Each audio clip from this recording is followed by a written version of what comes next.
Hi, my name is Robert Wray with MP3 Car. I'm here with Frank from Future Vehicle Technologies, and we're standing outside his car in the X-Prize booth. So tell us a little bit about your car. So this car, actually the first time that we were at this show, the SEMA show, was 3 years ago. Yeah. And at that point we had a car that looked similar to this. It had a traditional engine, but achieved 92 miles per gallon. Okay. It's about the time that the X-Prize announced what they were trying to do. Right. And from that time to this, we have totally changed the architecture inside to be a series hybrid and so on and so forth, in anticipation of both competing with and our goal is to win the X-Prize. Right.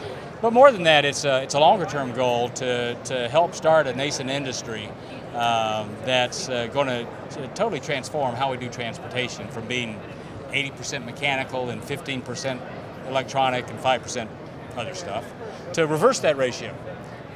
So a lot of the folks that have worked with you and your website, it brings this much more to the kinds of technologies and disciplines that they know and love.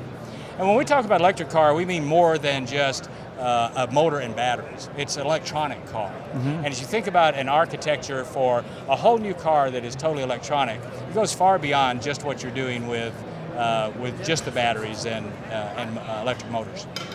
So why don't we take a look at the dashboard? Love to see a little bit more inside. Okay, so one of the things that you see is that there are 4 screens in the car. What we'll have is obviously the ability to do their traditional kinds of in-car monitoring and systems and so on and so forth. Now for the X-Prize, there'll be some very unique things that we're doing for that version of the car. It's also a car that will be completely telemetry-centric. We'll be able to see what's happening in the car, and in fact the X-Prize, of course, Foundation will monitor all the cars.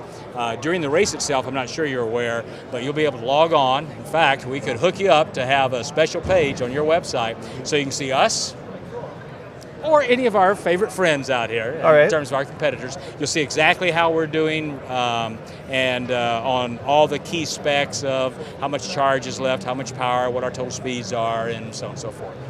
In terms of this particular car, so electronics and electronic architecture, frankly, is still something that's evolving.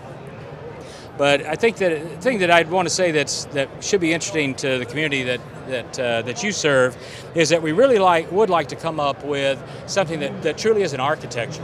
That's an architecture that many people can contribute to, because we think that vehicles in the future, again, represent a lot of opportunity as they transition. Look at other technologies as they've gone from traditional mechanical to electronic, and we no longer think about them. One of the problems with innovation is you always think about the new thing like you did the old. An example I'd use is the camera. As cameras went from traditional optomechanical cameras to electronic, for years all we had was electronic cameras that simply mimicked what optoelectronics did. But then as we really got familiar, we said, hey, people would always love to do video and to do many things with a camera that an optomechanical system couldn't possibly do. I think that same kind of evolution will happen in the automotive industry. So what type of processor? Have you picked the processor and the operating system for the car yet? There's a lot that we're starting to pick, but we're not talking about yet. Unfortunately, there's still a lot that's proprietary. Sure. We don't want that to be the case long term. Okay. But we do need for that to stay the case for at least a while. I doubt that the processor or the networking architectures or things like that will stay proprietary very long at all.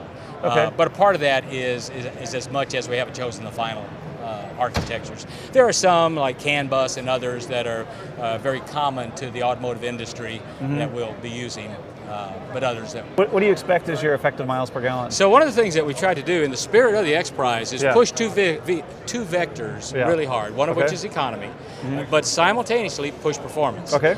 And so in order to do that, our goals, our R&D goals have been to do performance under 5 seconds, 0 to 60. Okay. And clearly, in terms of an economy goal, over 100 miles per gallon, you have to do that to meet the spec. But we know we have to do much better than that to really, to meet with a production, even a production prototype vehicle, meet all the rigors of a race, whether it's raining or dry or all the rest of that. One of the things you see on the back is for this particular vehicle, which is our third car, but not the car we'll compete with. We've been certified by a local university at the numbers that you see there, which it says 200, just to make sure. Right. In full disclosure, 275 miles per gallon city and 165 highway. It is a series hybrid, and so and those are all MPG-E's. One of the things that XPRIZE, I think, very rightfully is doing, is saying it's effective. And a part of what that means is it takes into account that even if you're an all-electric vehicle, that electricity, at least in the United States, 75% of that electricity is being generated by coal-fired plants. So a part of what they have encouraged us through competitive rules to do is think about being as efficient with electrons as we would have been with fuel. Right. So. Well, that's great. Well, thanks a lot for taking the time to give us a tour. Thanks, Rob. Thanks for watching our blog.